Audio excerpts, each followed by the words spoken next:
Hi అండి, అందరికీ నమస్తే. Welcome to my channel. చూస్తున్నారు కదా, ఈరోజైతే విలేజ్ స్టైల్లో చేపల పులుసు చేస్తున్నాము. నేను మా కోడలు ఇద్దరం కలిసి అయితే ఇంకా కట్టెల పొయ్యి మీద, అది కూడా ఇక్కడైతే ఫిష్ చాలా ఫ్రెష్గా అప్పుడే వచ్చినాయి. ఇంకా తనే క్లీన్ చేసింది. 3 కేజీల ఫిష్ ఇవి.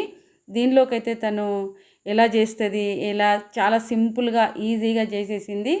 ఇంకా మీరు వీడియో స్కిప్ చేయకుండా మొత్తం చూసేయండి. ఇంకా కట్టెల పొయ్యి మీద అయితే మంచిగా గిన్నె అయితే పెట్టుకున్నాం మేము. కొంచెం 3 కేజీలు కదా, కొంచెం పెద్దగానే పెట్టుకొని ఇంకా కట్టెలన్నీ మంచిగా పెట్టేసుకున్నాం. ఈ గిన్నెకైతే మేము సర్ఫ్ రాసుకున్నాం. ఎందుకంటే గిన్నె క్లీన్ చేసుకునేటప్పుడు తొందరగా ఆ మసి అంటితే తొందరగా క్లీన్ అయిపోతుందని సర్ఫ్ రాసి పెట్టుకున్నాము. ఇంకా మా అమ్మ వాళ్ళు కూడా ఇలా కట్టెల పొయ్యి మీద పెట్టుకున్నప్పుడు ఇలా సర్ఫ్ రాస్తాము. మేము కూడా అంతే. ఇంకా మనం ఎప్పుడైనా కట్టెల పొయ్యి మీద అప్పాలు గిన్నె చేసుకున్నప్పుడు మసి అంటుతుంది కదా, అలా సర్ఫ్ అయినా బూడిదైనా రాసుకుంటే తొందరగా క్లీన్ అయిపోతుంది. ఇప్పుడు దీంట్లోకి అయితే ఆయిల్ అలాగే ఆనియన్స్ వేసి వేయించుకుంది. ఇంకా కరివేపాకు కూడా వేసింది. కరివేపాకు మేమైతే నాన్ వెజ్లకు వాడము, వాళ్ళు వాడతారని వేసేసింది. అలాగే పుదీనా కొత్తిమీర కూడా వేసింది మా కోడలైతే. ఇంకా మంచిగా అయితే కలిపేసుకోవాలి. ఇప్పుడు కట్టెల పొయ్యి మీద వండుకుంటే మంచి టేస్ట్ వస్తుంది కదా, కానీ కట్టెలో కింద మండకపోతే మాత్రం కోపం కూడా వస్తుంది.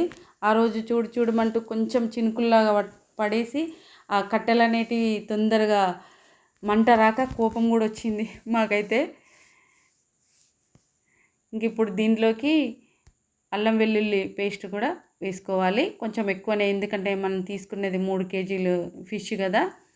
ఇంకా క్లీన్ అయ్యేసరికి అది 2 కేజీల చిల్లర అయినా కూడా మంచిగా ఎక్కువనే వేసుకోవాలి. మంచిగా మంట అయితే పెట్టుకుంటూ మేము కూర అయితే చేస్తున్నాము. ఇంక ఇప్పుడు దీంట్లోకి టమాటో ప్యూరీ ఉంది కదా, ఇది 3 టమాటాలు అలా ప్యూరీ చేసుకొని పెట్టుకుంది తను. ఇప్పుడైతే ఆయిల్లో వేసేసుకొని మంచిగా కలిపేసుకొని ఒక 2-3 నిమిషాలు అయితే మూత పెట్టుకుంటే టమాటో ప్యూరీ అనేది కంప్లీట్గా మనకు మగ్గుద్ది. మంచిగా ఆయిల్ కూడా పైకి వస్తుంది. చూస్తున్నారు కదా ఇలాగా. ఇంకా నేను కూడా గొట్టం అంటాం కదా, దీంతో ఊదుకుంటూ ఇంకా వంట అయితే చేస్తున్నాము. ఇప్పుడైతే ఇంకా దీంట్లోకి కొంచెం పసుపు అయితే వేస్తున్నాము. మంచిగా పసుపును కూడా ఇలా కలిపేసుకొని ఇంకా ఇది అయ్యేసరికి అయితే గంట పట్టింది, కానీ గంట టైం తీసుకున్నది. ఇంకా అందరు జాయిన్ అయిపోయింది మా కర్రీకి అయితే. అందరూ అది మంచిగా బయట పెట్టుకునేసరికి ఇంకా అందరు చూడడము ఈ కర్రీ ఎట్లయిందో చూడండి. ఇంకా ఇప్పుడైతే ఫిష్ అయితే వేస్తుంది. చాలా ఫ్రెష్గా కనబడుతున్నాయి ఫిష్. బయట పెట్టుకున్నాం, మంచి స్మెల్ అయితే వస్తున్నదని ఇక అందరు ఎంటర్ అయ్యి చూస్తున్నారు. ఇప్పుడైతే చక్కగా మొత్తం కలిపేసింది. ఇప్పుడు దీనిలోకి ఇంకా జీలకర్ర మెంతుల పొడి వేయించుకొని ఎప్పుడు స్టాక్ పెట్టుకున్నది, ఎందుకంటే వాళ్ళు ఎక్కువ అగ్రికల్చర్ వాటికి అట్లా వెళ్ళుద్ది మా కోడలైతే, అందుకనే ఎక్కువ చేసి పెట్టుకుంటుంది. ఇంక ఇప్పుడు దీంట్లోకి అలాగే ఉప్పు కారం కూడా ఇందులో వేసింది. మనమైతే పులుసు అయినాక వేసుకుంటా నేను, తనైతే ఇందులోనే వేసుకొని తర్వాత పులుసునైతే వేస్తుంది. మనకు ఎంత అవసరమో అంత పులుసు అయితే వేసింది. ఇంకా ఆ రోజు అయితే అందరం చుట్టాల మంది ఎక్కువైపోయినాం మేము. చూస్తున్నారు కదా, పులుసు అయితే ఎక్కువనే వేసేసింది. ఇప్పుడు వేయించుకున్న ధనియాల పొడి అయితే వేస్తుంది. ఇంకొంచెం వేయమంటే ఇంకొంచెం కూడా వేసింది.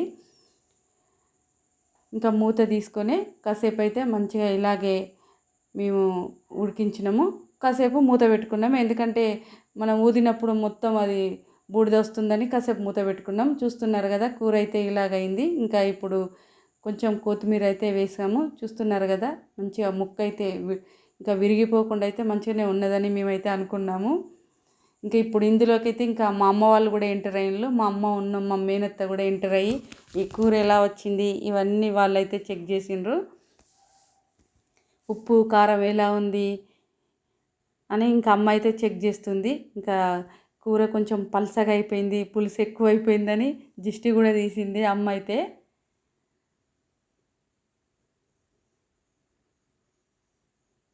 ఇంకా బయట చేసినాం కదా, అలాగే ఉంటుంది. అదే చూస్తున్నారు కదా, కొంచెం సూప్ అయితే కొంచెం ఎక్కువ అయిపోయింది, వాటర్ వాటర్ అయిందని గులుక్కున్నారు వాళ్ళందరూ. అమ్మ ఉన్ను మా మేనత్త. మా మేనత్త కూడా ఇంకా మంచిగా ఊదమని చెప్పినాము, ఎందుకంటే మంట అనేది తక్కువ వస్తున్నది అని అంటే ఇంకా ఊదింది. ఇంకా అట్లాగనే మేము సిమ్ములో అంటే అవి ఏమంటారు నిప్పుల మీద కాల్చినాము. ఇంకా మంచిగా అయిపోయింది. అప్పుడు కూర అయితే చాలా మంచిగా వచ్చింది, మంచి వాసన అయితే వచ్చింది. చూస్తున్నారు కదా, ఇలాగైతే వచ్చింది. ఎలా ఉందో మీరు కామెంట్ చేయండి. Thank you for watching.